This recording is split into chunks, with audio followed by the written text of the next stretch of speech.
Hello, alors voilà le deuxième épisode de mon challenge de 30 jours où je me lance dans une boutique de print on demand. Donc si vous avez loupé le premier, n'hésitez pas à aller le voir. Et ici donc c'est le deuxième.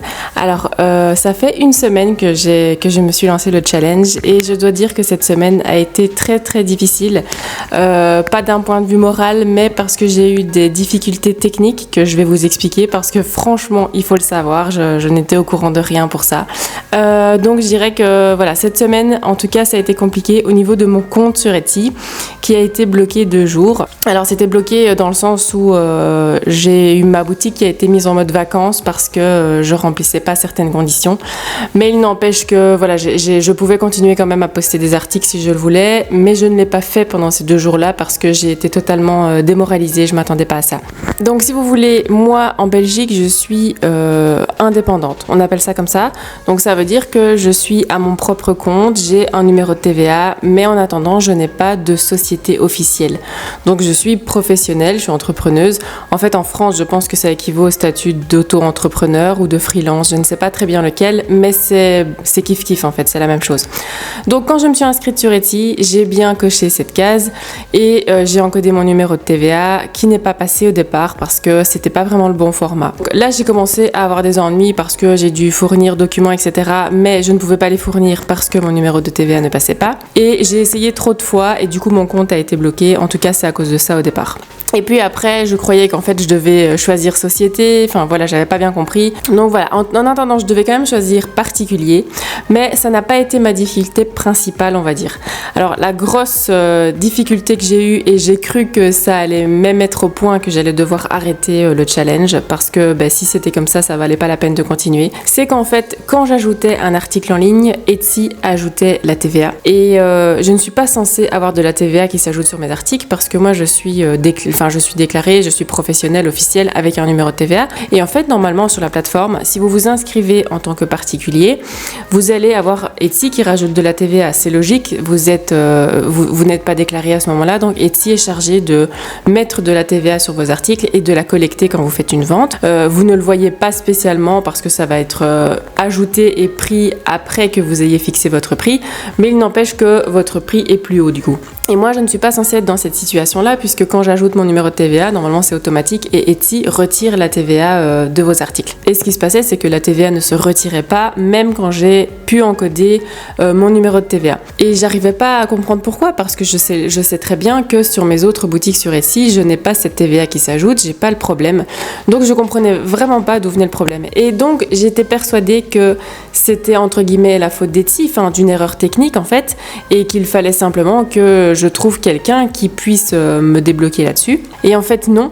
J'ai discuté avec Etsy par le chat pour comprendre quel était le problème, parce que donc je sais pas si vous le savez, mais le chat est de retour, donc maintenant vous pouvez de nouveau discuter avec quelqu'un en direct sur la plateforme, et ça c'est génial quand vous avez un problème technique. Et donc j'ai discuté avec 2-3 personnes, et en fait il y a une de ces personnes qui était très compétente, et heureusement elle a pu m'expliquer, parce qu'en fait elle était vraiment au courant des lois. Et je pense que voilà, c'est tellement un cas particulier que, pour nous Européens ça ne l'est pas.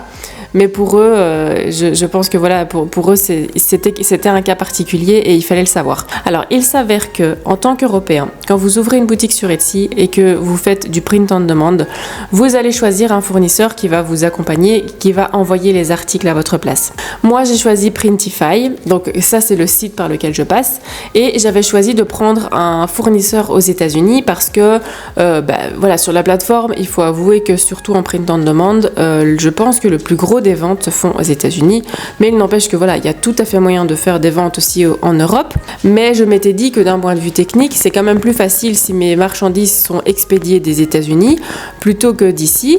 Donc moi, j'avais choisi un fournisseur en tout cas qui est basé aux États-Unis pour qu'il y ait une livraison plus rapide là-bas. Et si jamais j'ai des ventes en Europe, de toute façon, ça s'envoie de là-bas sans problème.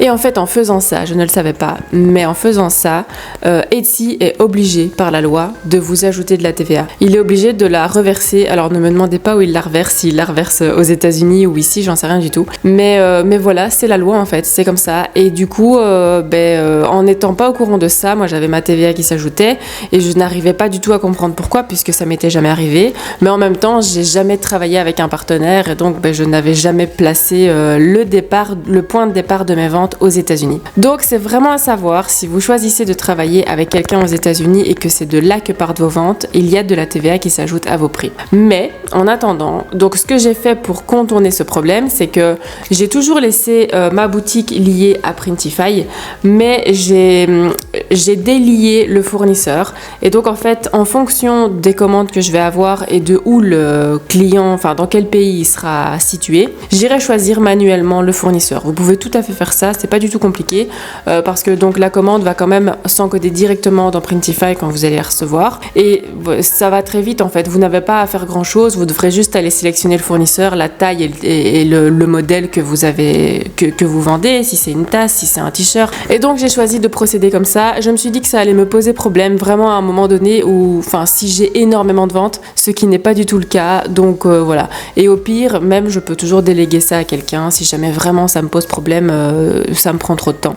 Donc c'est comme ça que j'ai choisi de faire et de ce fait, la TVA s'est enlevée et j'ai retrouvé les prix que je devais avoir. Donc le prix que j'encode à l'heure actuelle est vraiment le prix qui est en ligne. Du coup, ma semaine avec ça, elle a été totalement chamboulée parce que j'ai dû faire des recherches pour savoir pourquoi j'avais cette TVA qui s'ajoutait et puis j'ai beaucoup contacté Etsy aussi qui m'a répondu à chaque fois, mais le problème c'est que je pense que voilà, tous les interlocuteurs chez Etsy n'étaient pas spécialement au courant de ce cas de figure spécialement. C'est quand même un petit peu ce qui relève de la loi aussi. Mais voilà, je suis tombée sur une personne en tout cas qui était vraiment très bien et qui a pu m'expliquer tout ça et du coup qui m'a fait débloquer parce que je vous avoue que ce challenge était remis en cause parce que si je dois commencer à ajouter de la TVA à tous mes prix, je suis plus du tout rentable, enfin je suis plus du tout compétitive au niveau des autres personnes et des autres articles qui sont à ma hauteur.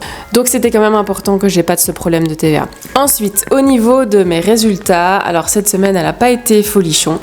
Je vous avoue que j'aurais quand même cru avoir plus de visites cette semaine. Donc je vais vous montrer mon écran. J'ai eu cette semaine en tout 33 visites, puisque quand je vous ai montré dans la dernière vidéo, j'étais bien à 0.